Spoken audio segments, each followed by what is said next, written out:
Welcome to Pratidwani, where we try to humanize science. I'm your host, GV Pawan Kumar.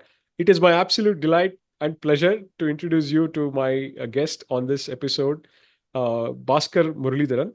Bhaskaran Muralidharan. Bhaskaran is a professor at IIT Bombay, and he's in the electrical engineering department, E&E, as they say.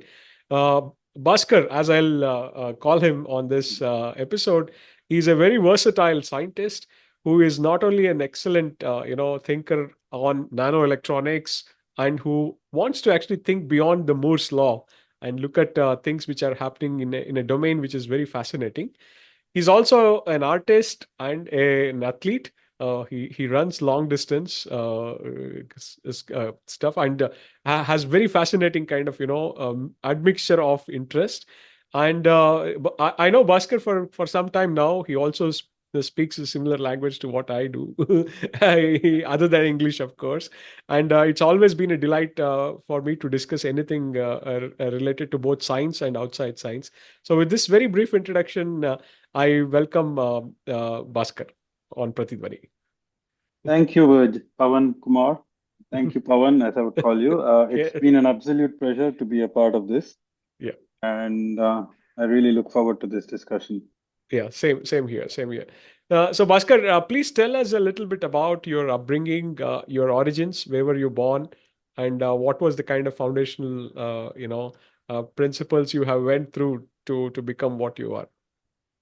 Oh, thank you for this question. I have a very interesting trajectory. So, I was born in Delhi. No one can guess that.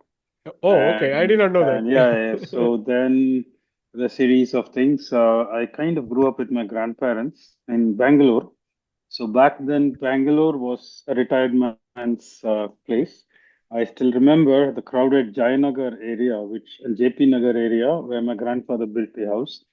We could shout and be heard 4 streets away. That was my first experience being aware. My grandmother was a Carnatic musician and had traveled to the West a lot and had picked up a lot of other types of music as terms of listening. And so from young age, I had a lot of music listening going on in the house. That is an important factor.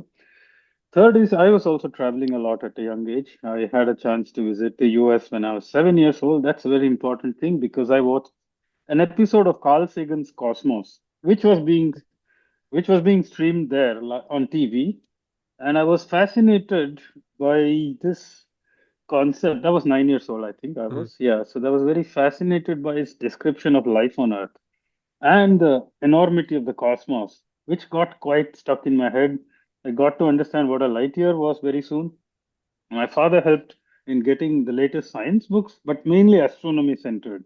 Mm. So for some reason, I had a good estimate of the size of the universe, right? Milky Way, then the next galaxy, and then where our solar system stands, and the fact that we are a minute speck. So that got me interested already into astronomy. And as such, I was also, due to the upbringing of a typical Tamilian style family, I was also learning Carnatic music a bit. Mm.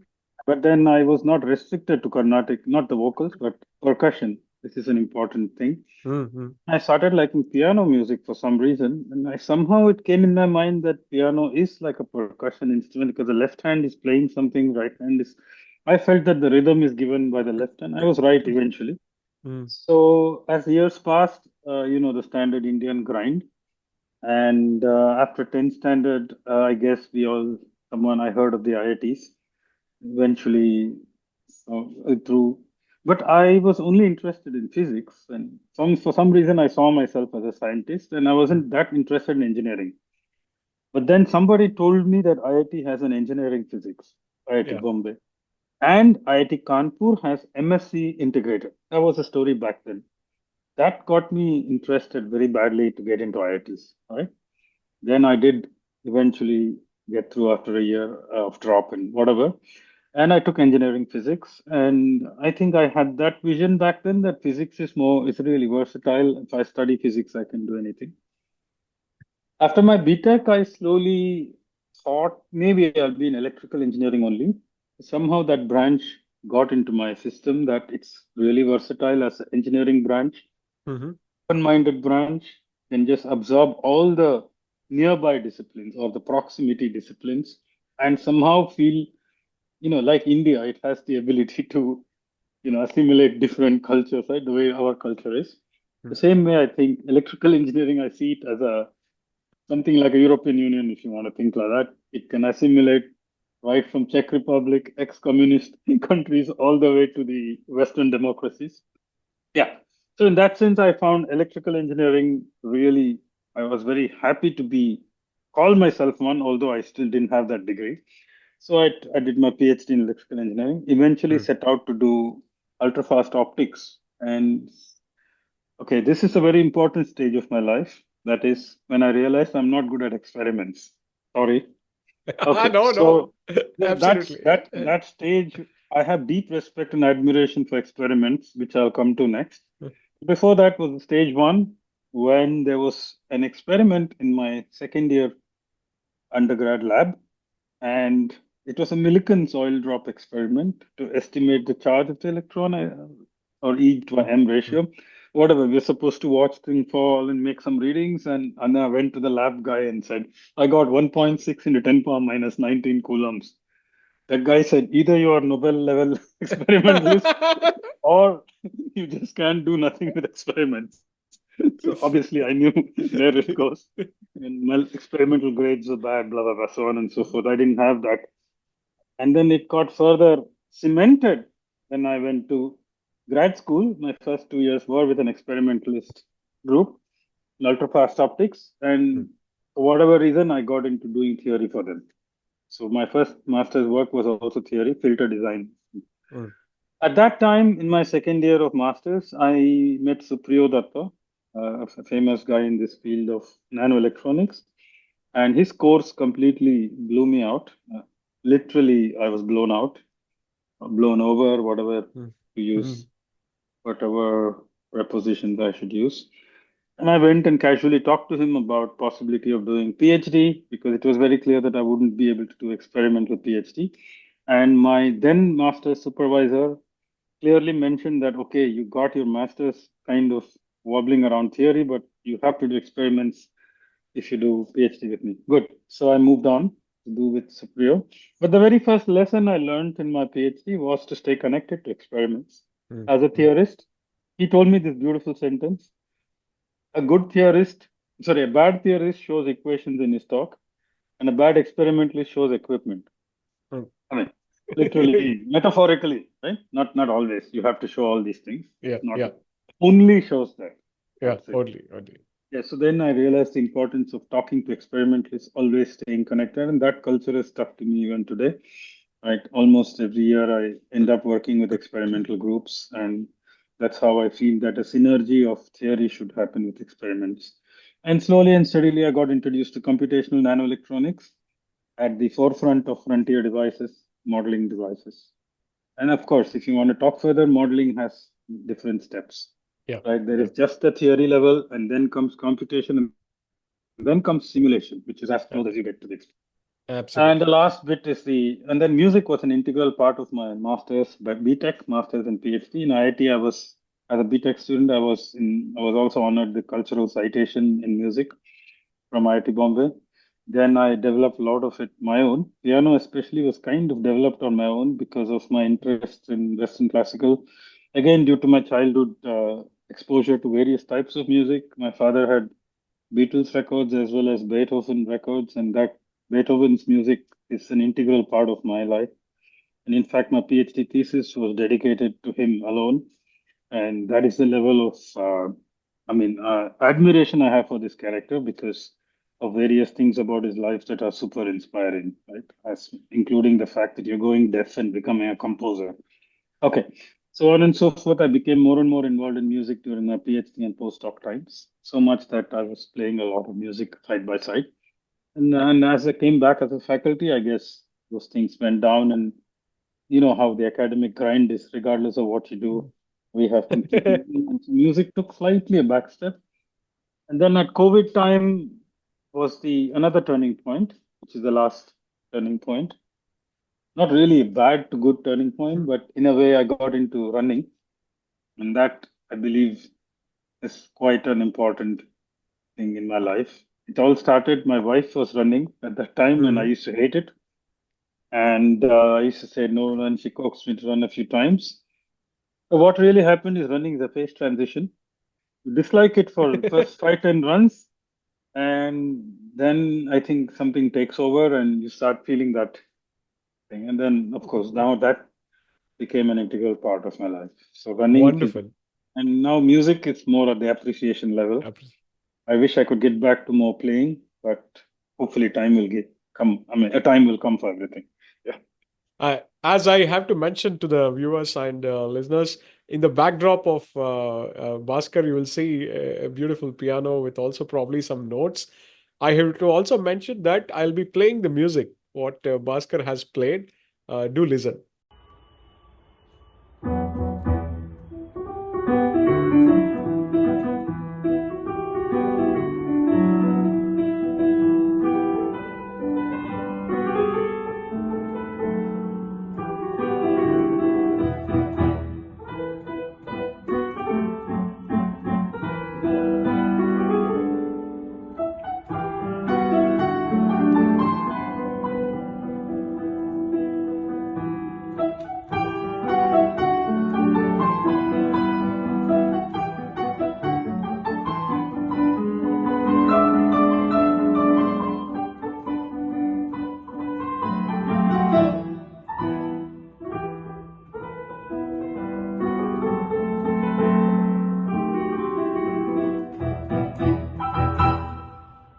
Okay. Uh, Thank you. yeah. And the other aspect, Bhaskar, I would want to actually know a little bit more is this varied kind of interest.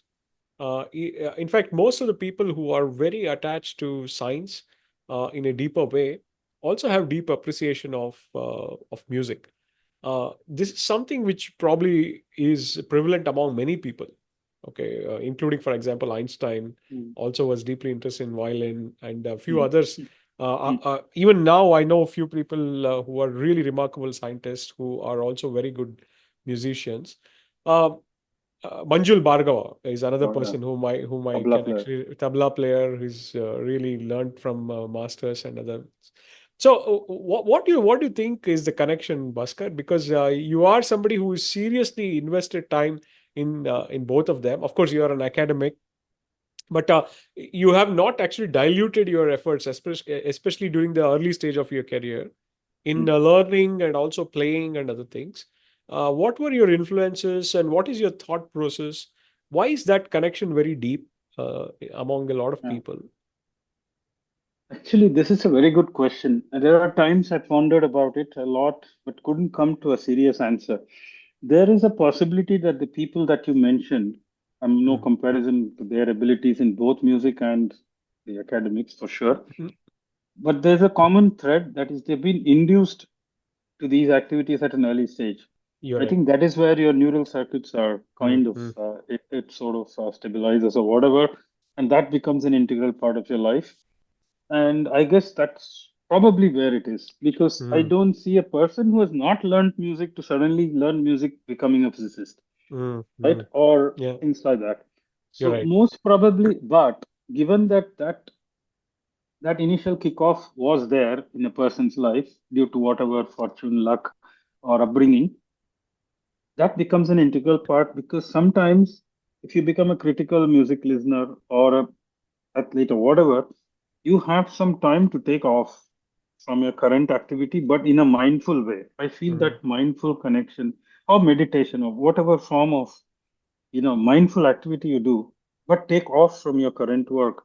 That really, and when you come back in, it's kind of it keeps that flow very, and I mean it keeps that flow in an ebullient way. The other important thing is it's not like a vacation though, right? Mm. Vacation also is an activity that you need to de-stress and come back. So for a scientist, I believe there is one thing very important. Scientist or a full-time musician or maybe athletes. That is, a person doing a normal job, as in, I don't mean to say normal or abnormal, Mm. but I mean to Mm. say a person doing a 9 to 5 job is not necessarily doing what is their hobby or what is their actual passion, but are doing something and would like to pursue their hobby after the 9 to 5 clock. Outside the, yeah. Yes. Mm, Whereas people doing science possibly are not doing this as a 9 to 5 job. That includes you, me, and everyone that you interviewed so far. yeah.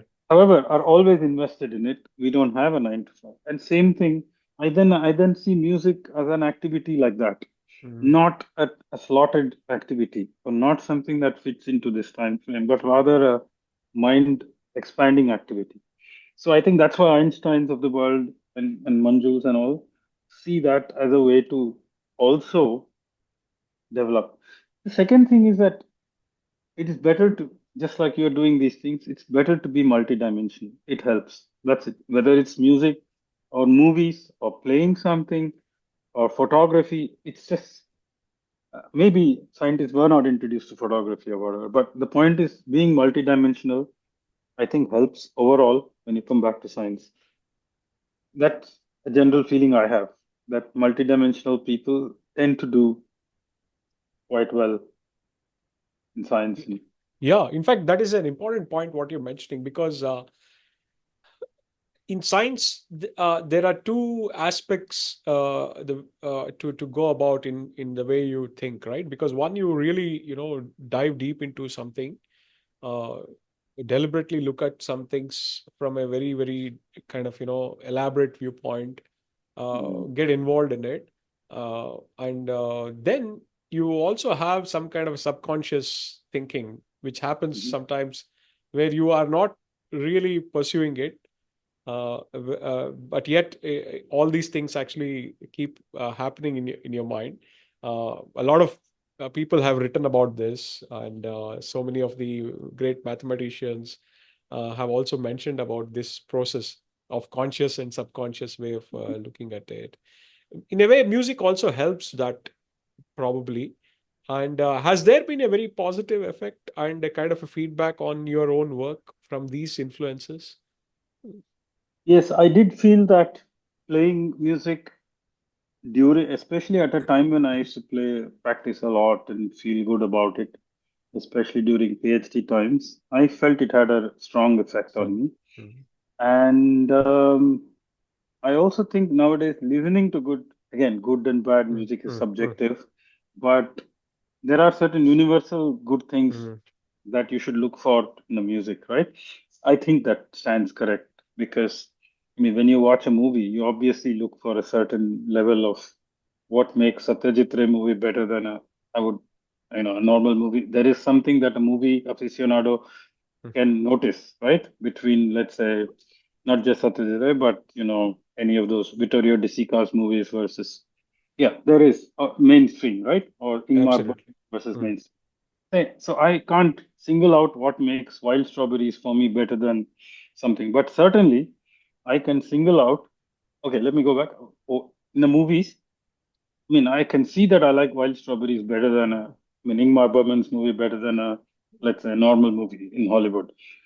I can't precisely pinpoint that, but when I listen to music, I can precisely tell you why the Beethoven Symphony 3 is indeed deep enough and why it should stand the test of time.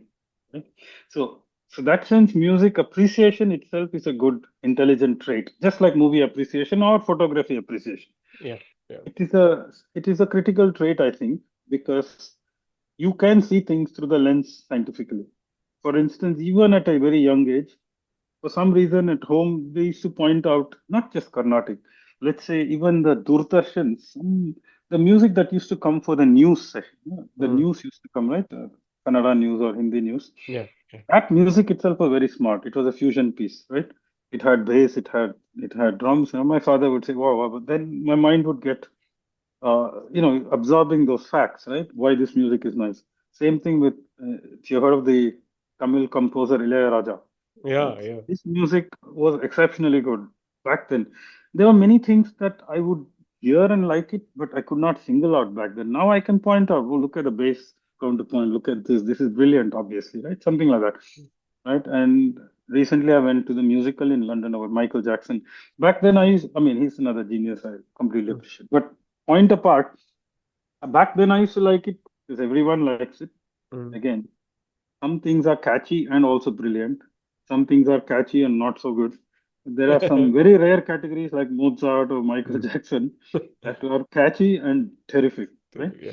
So in that sense, now I can point out clearly why this is nice, why this is not nice. So I think that is what I meant by a mindful activity, whether it's music or any other art form or anything like that, which you can kind of keep with yourself, regardless of the times you're going through. Right now, although I'm not playing as much as I should be, I still keep it with me because I listen, I make analysis. It goes subconsciously, as you said, right? And so I think that helps an overall articulation, Hmm. scientific thinking. I don't know, it helps, but I don't know precisely how. Very, very interesting. Very fascinating too. So it also means that this realm of kind of subconscious effect of the music would have also kind of given you a kind of solace during the times of, let's say, research where you might actually be really thinking about a problem in a very deep way.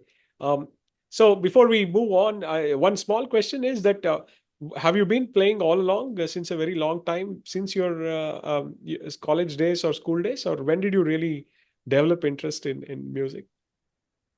So I like music from how early that I can recall about myself, as early as I think, because I still remember we had this LP player back then. My grandmother used to play an MS Subbulakshmi song. Later in the house, there'd be a Beatles song. It'd just be a complete diversity, right? And Nice. then at that time, I remember very distinctly. I was 4 years old, probably. I used to think people would go behind and perform the song and go back out. They become miniatures, Lilliputs or something. How is it that so many songs are played? I was dumb, but after watching cartoons, you would think that some Yeah. little characters are going behind, performing, and coming back. Yeah, so music has been always there, cemented in my thinking, or at least subconscious level. And then I started learning Carnatic percussion, Mm. but and then developed. When you're a kid, you learn things fast, and then over time, I started getting understanding. I started liking piano for whatever reason, but never. Obviously, we don't have the resources to buy a piano in India. Mm. And eventually, when I did my undergrad in IIT Bombay, I somehow managed to buy a keyboard of 61 keys, which nowadays every family, obviously, Yeah. or every family with a kid kind of tries to own it. Then in IIT, I picked up most of it because a lot of people in IIT Bombay, for some reason, they had actually got exposure to Western classical for some reason. There was a big group of people who taught me how to read this notation stuff. And then I realized it is like percussion because you see the left hand and right. I could pick it up faster because the mridangam's percussion skills automatically give you a thinking that can get rhythm in your system. Mm. Mm. It's an excellent training. Then I picked up drums also very fast. That was kind of an obvious thing that I could play things that sounded difficult for the first time listener. So in that sense, piano was easier for me to pick up and good. I picked up a lot of things in my IIT times. I think I spent more time on this than actual working hard. Yeah, and then till the PhD. So I would say 10 years of concentrated effort I have put on piano while side by side pursuing academics. Yeah, I would say it went down a bit after 2011, 12, and eventually there were lots of breaks, and I couldn't really. I would say I'm right now. What I can do is probably I've not improved since 2007 or 2008. In fact, things that I could do back then I can't do now due to lack of practice. Yeah. Yeah, but the listeners who and also the viewers can see that how good a player Bhaskar is, because as you would have heard, which the segment which I played would also give you a gist of how good a musician he is. He's actually kind of being too humble No, no, here. but this So was, I would say this is muscle memory. So, yeah, but yeah, beyond that, much harder things you could. thanks. Yeah, yeah. Anyway, that's So Bhaskar, could you also tell us a little bit more about your experience as an engineering physics BTech student? How was it? Because that is an area which is very fascinating and hmm, probably also one of the most relevant areas in science today. Because given the kind of connection between physics and its expansion into engineering, hmm. give us a gist of how it Yeah. was experiencing that. That's a very good question. Yeah, so engineering physics, BTech back then, I don't know, the syllabus has changed over time. So IIT Bombay was quite a revolutionary in that Hmm. sense because the program started in 1984 or 80, I think 84. And at that time, and I think until at least I was graduating, the course up to second year was quite a bit in overlap with electrical engineering. Hmm. In a sense, made us pretty happy back then. We used to read books that Dirac was an electrical engineer first. Yeah, yeah, Yeah, you're so right. electrical engineering started fascinating me even in the second year. And we took semiconductor devices, we took analog, digital electronics, and various things until we got into quantum mechanics in the third year. So this was perfect background. You had Hmm. enough understanding of electrical engineering. Then you did quantum physics, then you did stat physics, and then you did all kinds of things. So it was a blend of good electrical engineering, at least the not so boring parts of electrical engineering and the interesting parts of physics all blended together. So it was perfect. So by the time we finished third year, we had done perturbation theory Hmm. reasonably. I really enjoyed those courses. At the same time, that program gave us a very good hand over analog and digital circuits and even microprocessors. The microprocessors and perturbation theory were all in our system by the end of third year. Very, very, very well recall it. Fourth year again with a lot of electives. So I took a bunch of humanities electives for like Hmm. 20th century drama, which was fascinated by theater and still am, but yeah, not at the level that I can appreciate as much as I can in music. Yeah. So all this put together, it was a very balanced program. Hmm. At that time, there was a wave for optical communications going on, 2001, circa 2001, and I sort of went into that field. Hmm. Yeah, especially in ultrafast and fiber optics. Yeah. And yeah, and in my first 2 years of grad school, I took a lot of communications courses, communication systems. That is, I took courses on communication systems as well as, the network theory, Hmm. as in not network theory, I meant communication networks, as well as random variable statistics, everything. So in that sense, the engineering physics training was not lacking in any way. The fact that I could do hardcore math related courses, Hmm. despite the fact that I have a physics background, did not show up as deficient. And I actually did a master's program that was very much into the, I would say, the mainstream of communications, which engineering. Yeah. Wonderful, wonderful. This is a nice gist of things because that introduction of quantum also has a very deep kind of effect on anybody who is Mhm. kind of Absolutely. introduced it in a deeper sense. Uh, Tell us about the transition because already you are in IIT Bombay, a very highly regarded school, and then you make a transition to Midwest in the US, Purdue. Mm. I should actually mention that I was a postdoc Yeah. long No. time ago. Almost now, maybe close to 20 years ago. I was in Discovery Park in Purdue. It's also a great engineering school because people like Neil Armstrong and Mm. others have also graduated from the aerospace department. Electrical Yep. engineering department Yep. in Purdue is one of the top rated Mhm. schools. Even now, Mhm. these I think the antennas and the optics and of course nano electronics, all these things are extremely well known for various different developments and innovations. So tell us about the transition, Bhaskar. What made you to go there, and what were the reasons why you made a transition to Purdue, and what was the kind of overall experience you had in Purdue? Yeah. Yeah. So first stage is going for okay. So after I did this BTech, I guess one of the downsides of doing engineering physics is it's not really a downside, but yeah, is that you know many things and you tend to see what is not, you tend to be interested in a lot of things. So luckily, Purdue was the only school amongst the eight, nine I applied to Mm, that gave me a master's program with scholarship. That yeah. gave me a good idea that I didn't have to commit to anyone. Mm, Right? So I was a TA, which means I didn't particularly have to sign up with anyone. I felt that was a safe option. And anyway, this, as you said, the school is quite highly ranked. And therefore, I went for the master's program there.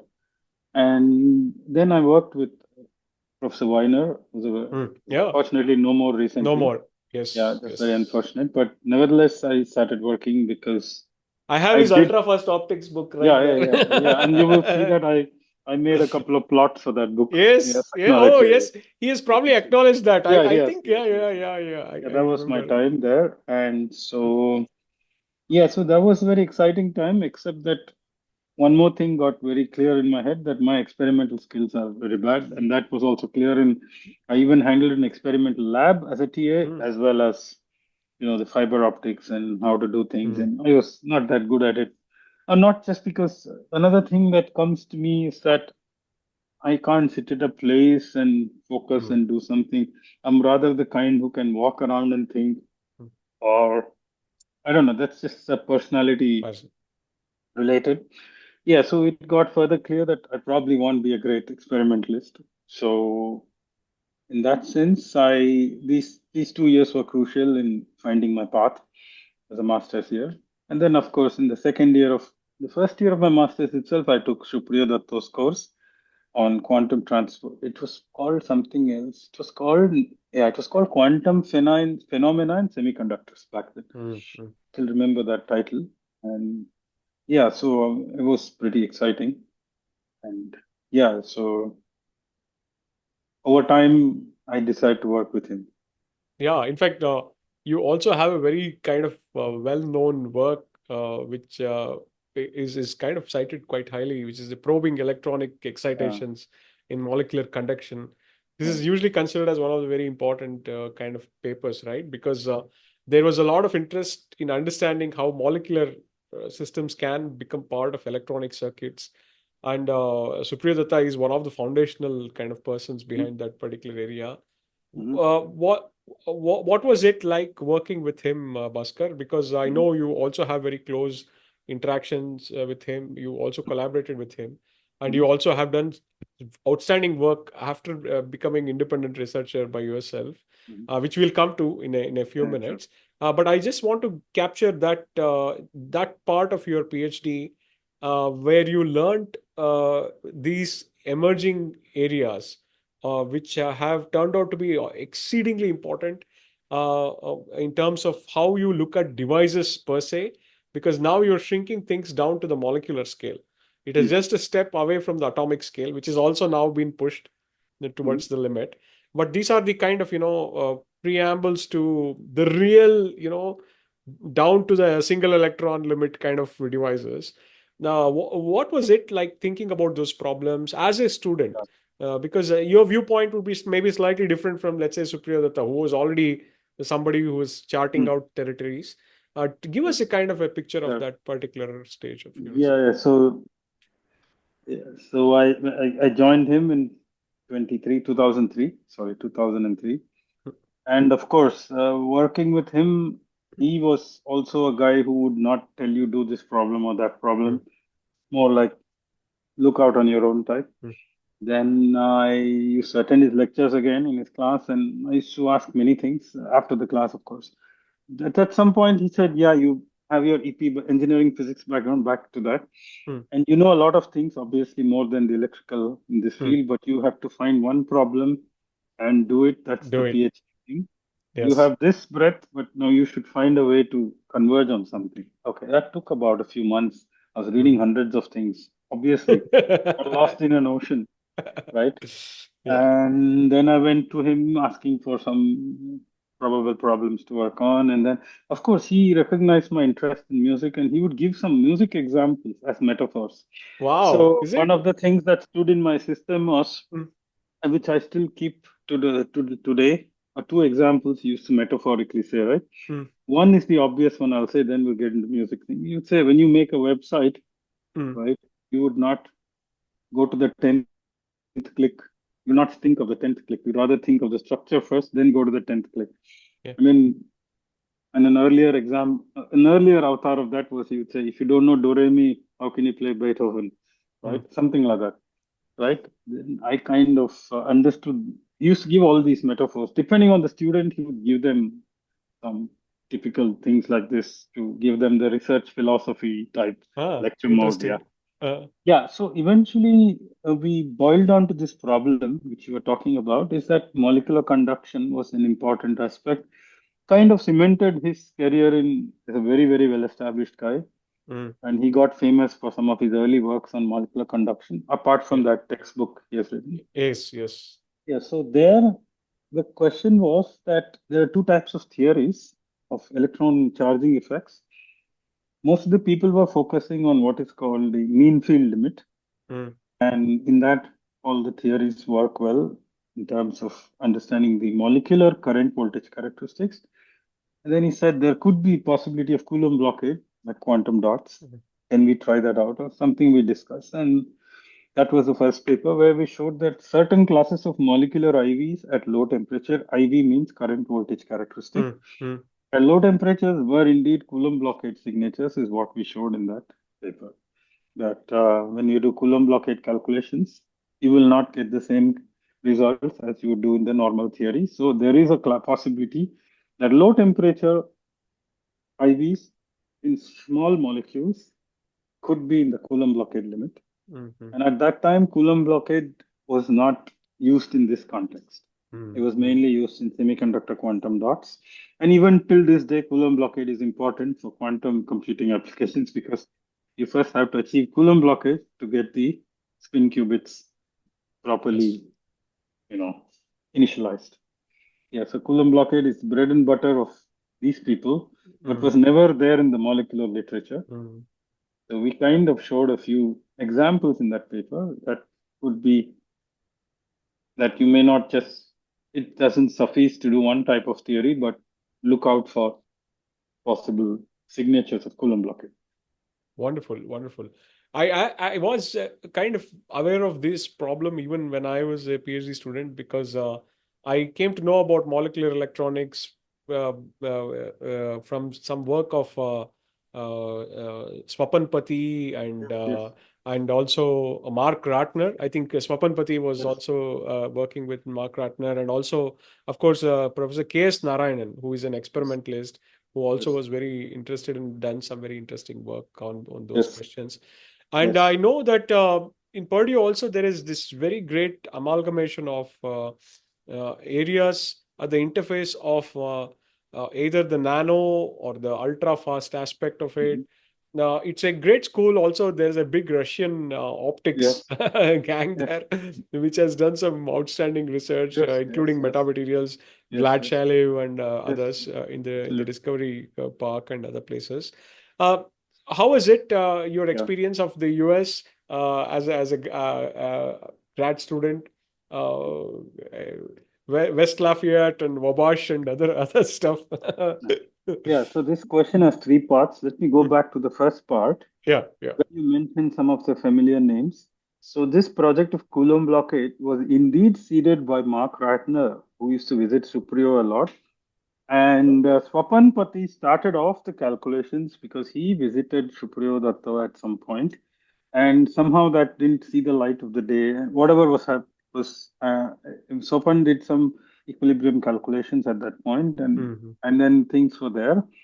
I took it up and did the full IB and all. And at that point, Mark was one of the people who really appreciated this work. Hmm. And he used to, he could tell my full name. So he said, "Where is this guy with B and M? I want to chat with him."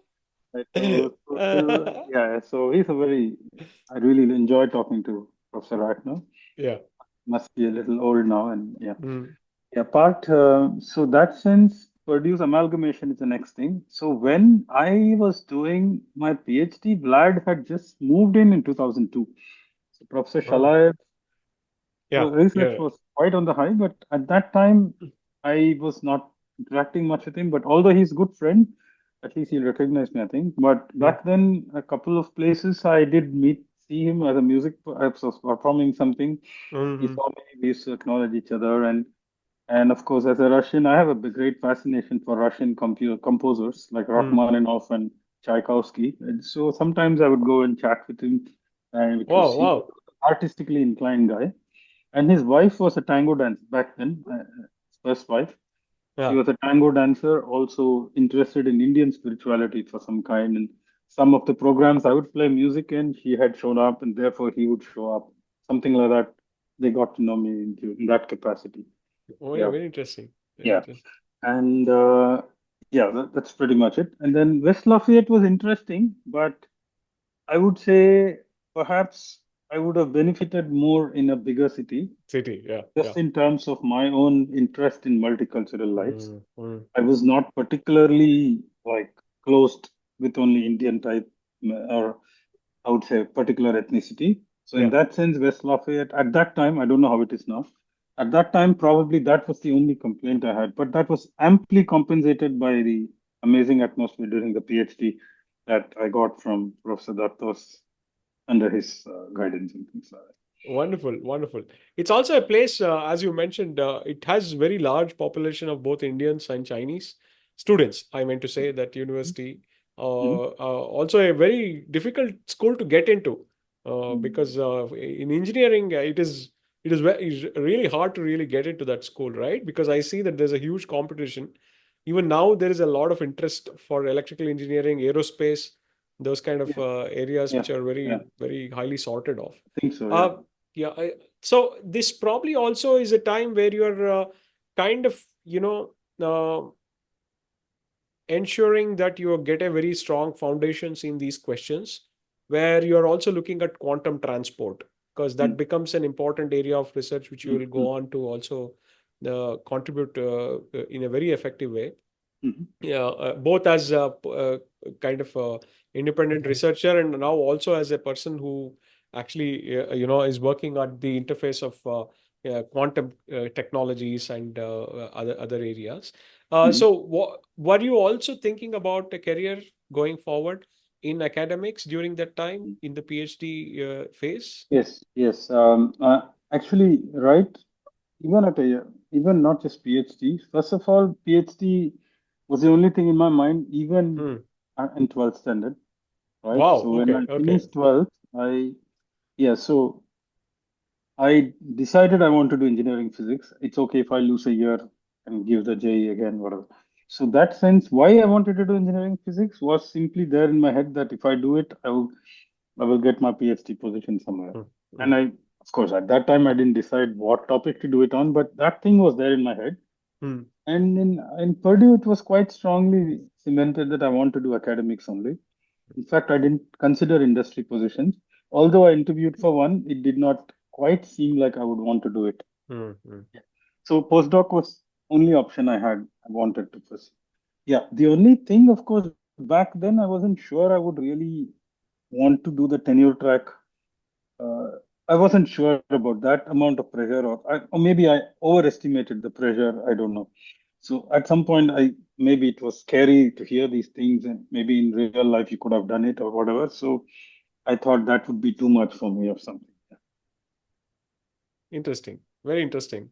Uh, because then it also probably motivates you to move post PhD to again an outstanding technical school, MIT, Mhm. where you go as a Yeah, postdoc. yeah. So tell us about that transition. How Yes, was yes, your? yes, yes. So this is a very important part of phase of my career. So first thing is MIT was exciting. I wanted to be in a multicultural place, and Boston was right there. Hmm. I thoroughly enjoyed my first few months at MIT because I lived in their dorm system. I did Oh, not okay. live outside campus. And then eventually I got into Ashdown, a very culturally Hmm. sophisticated Hmm. dorm, ended up becoming a cultural secretary there, despite being a postdoc. And so I got to stay in the dorms for almost 2 years, more than two Wow. years. Supposed to be a student dorm, but I became a secretary. I organized concerts. I organized movie screenings every 2 weeks, international movies, Hmm. the Hmm. high quality ones, not Hollywood ones. I'm not saying it's bad quality. I'm saying so-called. Okay, let's put it this way: more of the art movies. Okay, anyway, yeah. So in that sense, I was working on a topic that was completely new, which was thermoelectrics, and I worked with a very strongly engineering-oriented group, Hmm. and so I learned a lot of thermoelectrics there. And then I moved to a theoretical physics group in Germany.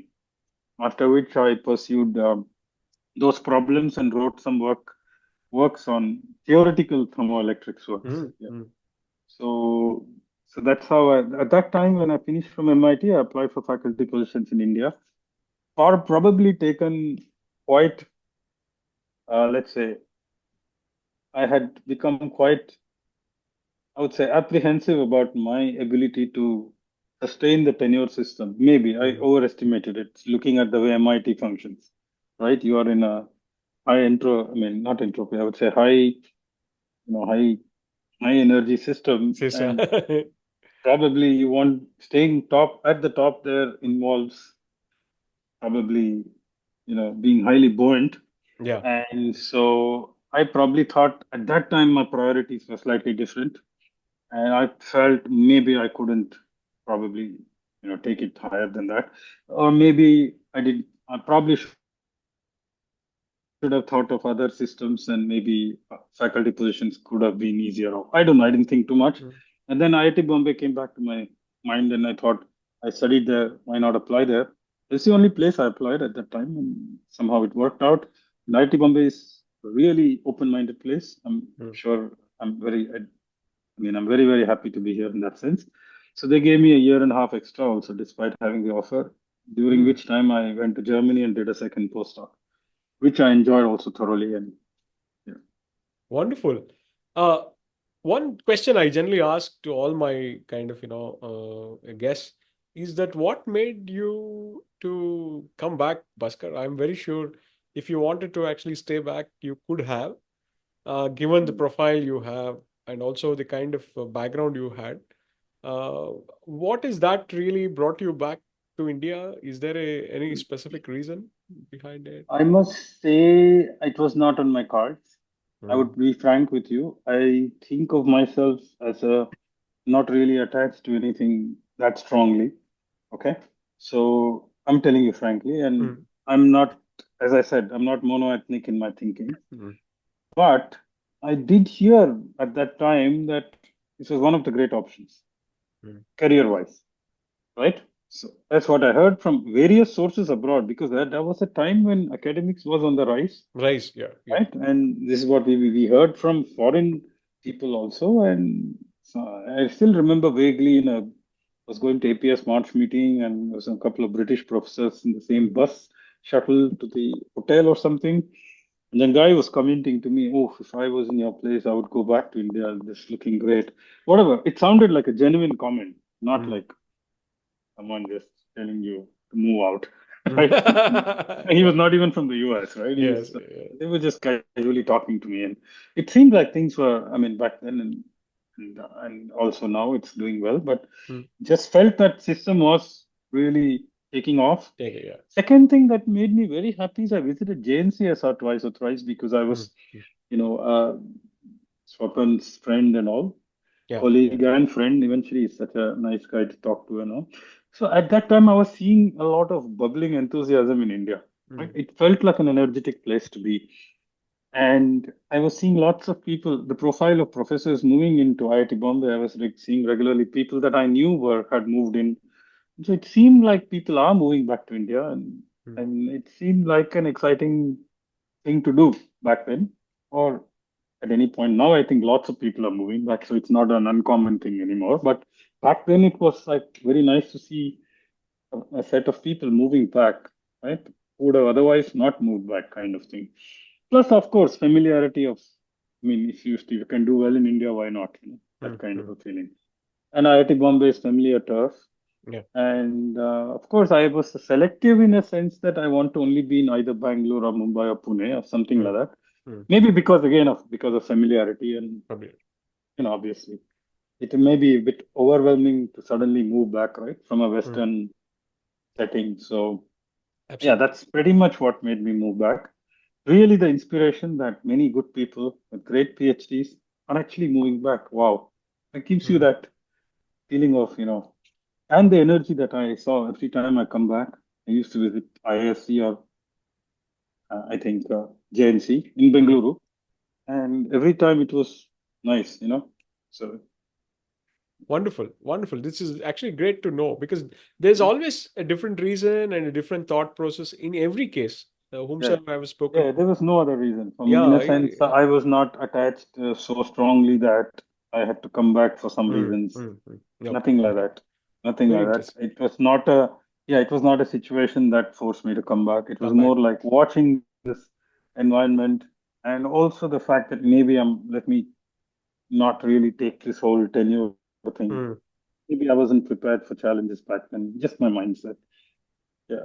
Wonderful. Decided to, It has been a great decision because in the yeah, I hindsight, like it. I see that Yeah. it actually has kind of positively impacted both Yes, very much. the ecosystem and you as a person. That's I think very so. important. Yeah, I think so. Because IIT Bombay, I would give a lot of credit to IIT Bombay, and of course the Indian system itself. Mm. It doesn't put pressure on me. See, I'm sitting in electrical engineering. I'm Mm. doing a lot of weird things, I would say, under electrical engineering norms, right? Yeah. Every talk I give abroad, even 2 weeks ago in Trieste, Mm. I end the talk by saying I should definitely thank the Department of EE Bombay for Mm. letting me do what I want. Never think of electrical engineers doing these things, at least not always, right? So in that sense, I think it was really the right decision to You work know, without pressure, work without the pressure of publishing or perishing, mm, and system was open-minded. I felt that was excellent. Yeah. this is one of the most underestimated aspect of a scientific career in India. At least, even this has been my experience. Because we might not be as vastly funded as, let's say, Mhm. Western countries, but the freedom you get to choose your problem, at least in Mhm. the in IITs and ICERs and IAS kind of places, there is real intellectual freedom. I'm not saying that it is not there in the US or in the Europe, but there are mega trends in those places, which Yes. generally kind of gravitate you towards those questions. But here in India, you can actually choose a problem which is of Yep. slightly of your own interest. Of course, it comes at a cost because you are not at the center of the so-called scientific universe, so to speak. That's right. Yeah. But science need not actually be done only that way. I have very Right. great regards for Western science in the Western, what happens in Western countries. Part of my training was also in those countries, as you have had for even longer period of time. But also, it gives you some kind of an individualistic viewpoint when you do science in India. Mhm. Of course, the people whom you interact are all very different because the students come from all backgrounds, all stratas of society, and different cultures and different Mhm. kind of sampling within India. Yep. India being a subcontinent, Absolutely. you'd also see a lot Absolutely. of other Absolutely. things. No doubt about it. Yeah, it is a different flavor of doing science. This is something Yes. which I Totally. this is my personal opinion too. Of course, as I keep telling, there is always large scope for improvement in Indian science, Yeah. Yeah. Indian Yeah. Yeah. scientific funding and other things. Yeah. But but we are also a country of more than a billion, almost billion and a half people, which Yep. means doing fact that we actually do get some Yeah. support Yeah. to Yeah. do science is something which we should really Yeah, I acknowledge. agree. Yeah, I agree. yeah, I agree. And IIT Bombay has, I mean, I'm not sure they're doing it knowingly, but it has been such an open-minded system. The electrical engineering department, yeah, again, yeah, I can't speak for everything yeah. because every department has its own culture. And here it has just been perfect. And no, and one of the best things I know is that there was no hand-holding. So I think some departments do have senior faculty assigned to Hmm. juniors, and nothing wrong with it. But of course, there's always a downside to everything. I mean, sometimes people can go like stray away from the normal distribution. But it had helped me a lot because I think I'm a guy who enjoys freedom. And working with Supriyo gave me a lot more space freedom than I ever thought I could. So there would be weeks before he wouldn't even ask, "What are you doing?" And then I come up with a bunch of things. Yeah, so I sort of like that culture, and I also imbibe that in my group. Again, the advantages are very significant in my end because I'm a theorist, and sometimes theory may not require that regular, right, work. What I meant is not, I mean, working diligently is important. Working smartly is also Yeah, important. yeah, yeah, yeah. And right, experiments are much harder in my mind. and Yeah. requires far more discipline. Like, for example, running, right? Running requires Yeah. discipline. You can't run a marathon and then stop running for 10 days, right? Things like that. Yeah. Right. Yeah. Okay. Makes sense. Makes sense. Absolutely makes sense. Yeah. So, Bhaskar, give us a gist of your current research interests and the questions what you and your research Yes. group are asking, so that we get a flavor of the kind of topics you are looking at. Right. So, okay. So everything I do is in the umbrella of quantum transport. Mm. So quantum transport is a field, as the name suggests, transport means moving from A to B. So it is the field, I would say we'll try to unlock the secrets hidden in electron currents. You Mm. can use the word, right? Electron currents, apart from giving you the shock that you know from small age, right, by putting your hand in the socket, carry a lot of surprises, carry a lot of quantumness, carry Mm. a lot of deep things. And the kind of information they can give, a simple signal of current has so much embedded in it. And the very first thing I teach people is you always associate spectroscopy with Mm. optics, but Mm. there is an entire spectroscopy called transport spectroscopy, as you know, STM. Yes. Okay, good. So in that sense, I'm working a lot on various types of spectroscopies, especially of quantum dots, Andreev reflection, superconducting hybrid systems. A large chunk of my work is now in superconducting hybrid systems. That Mm. is the coupling of semiconductor degrees of freedom with superconducting degrees of freedom. And I'm also working on this field called topological electronics. So what is important is, and topology and quantum materials, everyone heard of them. A lot of people and physicists work on how this material is topological or not, right? Finally, the question they're answering is, what does it do as a topological material? But to realize the actual functionality, you need to make a device, and that is a topological electronic device. And of course, making is far away. What we study is devices that can be conceptualized when two harness a particular type of topology or a topological transition, etc. So this is the topological electronics we work on. And much of our work is in strong connections with experimentalists who are working in this Mm. field, right? Who actually do the transport spectroscopy to ascertain something. We actually show that yes, the synergy between theory and experiments. Another recent work where we showed something interesting of the electron currents is the work I've been pursuing with Aalto in Finland. So they had noticed a nice thermoelectric signature, or rather, by putting a temperature gradient, they saw some nice currents through a set of quantum dots as the gate voltages are applied, blah, blah, blah. But that was simple current signal. We could distill a lot of information from it, including one of the one of it having this correlated electrons. The other part of it was uncorrelated. Quantum correlations present in one current signal, whereas Mm. not present in the other, so on and so forth, right? So that's why I would say unlocking the mysteries of electron current or unlocking the secrets from the electron currents. And of course, as I move forward, I would like to move into the. Okay, before this, one thing I worked on a lot is spintronic devices. And in that, we are actually doing a lot of work in topological spintronics. Okay, moving on, I would like to move this quantum transport beyond what it is today. So everything that I talked about, everything that I have studied, and everything that many of the works that came from the past generations in electrical engineering are what is called DC quantum transport. DC. Mm. Mm. DC means you only apply a bias voltage that is time independent. Now, the next generation, when you make a quantum hybrid system, you'll have to couple with resonators and Mm. electromagnetic excitations. So I'm actually starting this new venture on AC quantum transport, which is to extend this into AC formalism, a full-blown AC formalism, not just excitation-based AC. So when you apply a voltage, you scan the energy spectrum. You can Mhm. also scan the energy spectrum by the driving frequency, which is optics. So a combination of driving frequency and applied voltage will give you the full-blown AC signal. And that is something I'm really looking forward to developing the next few years. It will take some time, but coupling to the electromagnetic environment and the quantum system. You would say that many people are doing it in another sense, but what we are doing is coupling the semiconductor degrees to the electromagnetic environment or the superconducting degrees.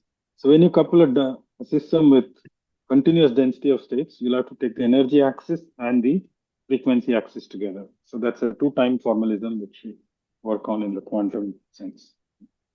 Very fascinating. Very fascinating. Especially when you mentioned about the AC quantum transport.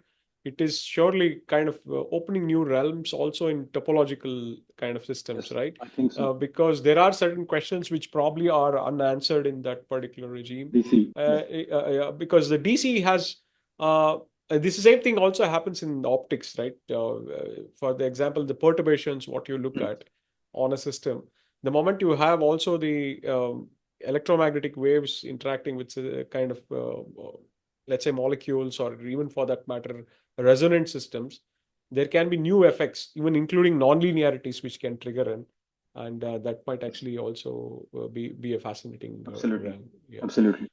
So Bhaskar, Mhm. final few questions. One is uh, given that you actually are interested in transport, running is also an important part of your daily life, I suppose. I Yes. I know that wherever you travel, you do run. In fact, I saw, I was also following some of your updates on Facebook, where you actually post on your WhatsApp, uh, yeah, I got WhatsApp and Facebook also, right? In some places you much in do actually Facebook. Yeah, post, yeah. they do post the running circuits, and Mhm. if I'm correct, you also did one in Trieste recently, Mhm. and also many other places where you generally travel. Yeah, yeah, Tell us a little bit about that part of your life. And I know, because I also do run, but not as extensively as you do. But I see that the point what you made earlier, that it really gives you a different plane of kind of state of yeah, mind. yeah. Just elaborate a little bit more on that. That's a very fascinating part. I would want our Yeah, listeners so and to know. thank you for this question. Mm. So I actually have a nice correlation with running.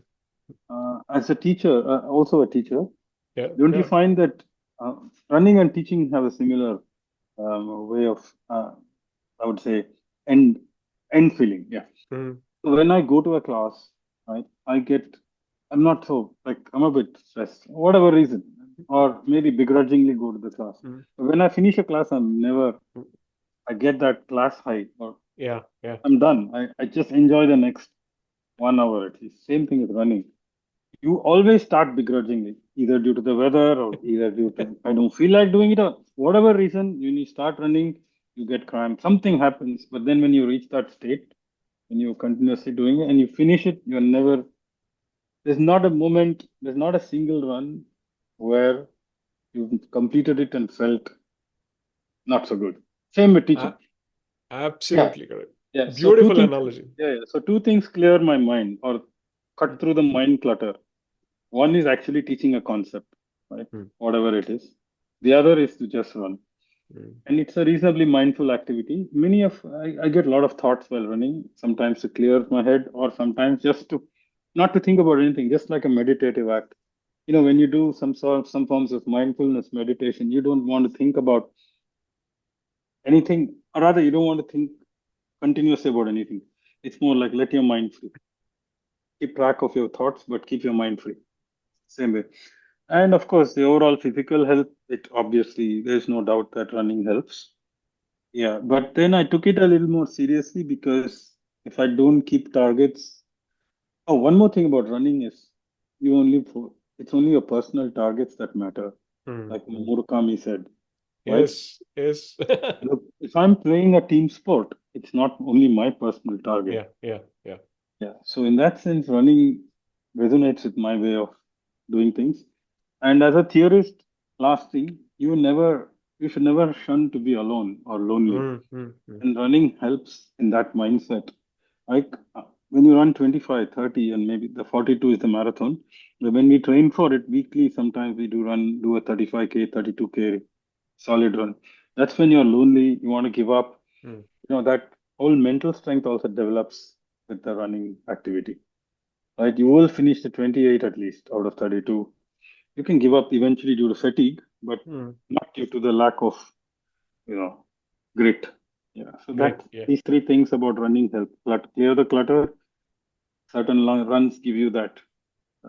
give the power, give the mental grit, and finally the mindful activity in many Wonderful. ways. Wonderful. Wonderful. This is fantastic. How often do you train in a week? Yeah, Like, so running is a very, I'd advise whoever is wanting to start it, do not do it without sufficient backup with mm, strength mm. training. So you just don't run 30, 40 kilometers per week and then Uh, 2 weeks later your knees are gone or your something is gone, depending on yeah. your physique and other things.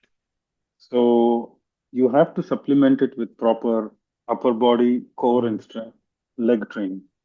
So find out the activities from various apps like Nike or anything else. I have joined it online coaching by a team in Bangalore mm, called mm. Pacemakers, and they have every morning, sorry, every 3 mornings a week, 5:30 a.m. to 7 a.m. strength training. I do Oh, that. okay. We do that religiously. One good thing is my wife is also actively Yeah. running and within her capacity, and so we make sure that activities are together, and that helps a lot also. Because sometimes I don't feel like waking up for the Yeah. morning class, but we do it well. And that helps. Without strength training, I suspect running would have become a somewhat not so good activity. It could lead to many cramps and eventually soreness and various other things.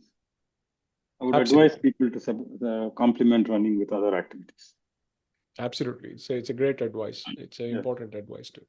Yeah. So as we come towards the end, Bhaskar, give us kind of your broad lessons, what you've kind of learned from all these experiences, and having also worked in various different aspects of, let's say, personal development, so to speak, a kind of intellectual, physical, and also in a way, all the music also bridges this intellectual and the Mm, physical domains, mm, mm. and also your future plans. So these are the two questions which I would throw to you to address before we conclude. Yeah, thank you. So, what everything has taught me here, just that, okay, so one thing that all of this has got me to a place where I can take, let's say, I would not be overexcited about a great event, I mean, a nice happening, or completely down due to some sort of a mishap. All right. Mm, mm, So, mm, in that sense, all these activities keep me somewhat balanced. There'll be spikes in everyone's mm. lives, anger, but the overall balance has been maintained. So that is a very crucial aspect to keep you going, right? And you should definitely have that balance and that sort of mindfulness to keep carrying on, regardless of whatever is happening. I mean, plus and minus, right? So that is what I learned, and I'd like to keep going this way. And plans are, I really want to pursue the scientific questions that I've been working Mm, on and move on further. However, I'd like to also do a level of outreach activities. I have mm, some plans on that. And one of the things that I have been involved since childhood, apart from music and other things that I've been talking to you about, is I was also an avid gamer. mm. And I'm talking about the 1980s game. I hold the distinct pride of having finished an early complex game called Zelda to the Adventure of Link. All right, so I Wow. believe that Mm, I can use this medium for outreach for various quantum concepts. It's something fantastic. pet project I'm running on the side. I'll keep you updated when something shows up.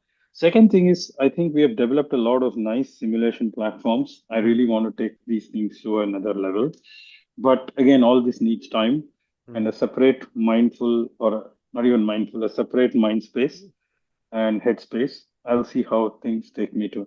But these are my main ambitions, mainly to do things in my own turf. And I'd like to pursue the scientific aspects very actively, train people in that, because what legacy I believe I will have is the students that I trained, PhDs, undergrads, and masters over, and especially my undergrads and my PhDs. They are doing very well. I'm happy. So that is my main legacy, I feel. So I'd like to keep doing this and imparting, getting better at these things. Yeah. That's all I wonderful. have. I have simple ambition because I can't exactly tell you, okay, in 3 years I want to do this. Yeah. Nothing happens as per plan as far as I'm concerned. So I'd like to keep it going, but strive to do well in what I'm doing.